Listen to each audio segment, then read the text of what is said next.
Agricultural drones. In recent years, unmanned aerial vehicles, UAVs, or drones have emerged as an innovative tool for precision agriculture.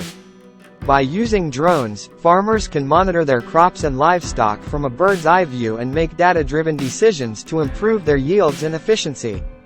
Drones can quickly capture high-resolution images of the fields, which can be used to create detailed maps and identify areas that need attention.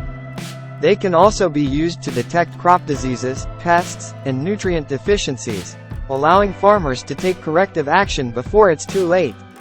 In addition, drones can help farmers optimize irrigation, manage water resources, and reduce the use of pesticides and herbicides, resulting in a more sustainable and eco-friendly agriculture.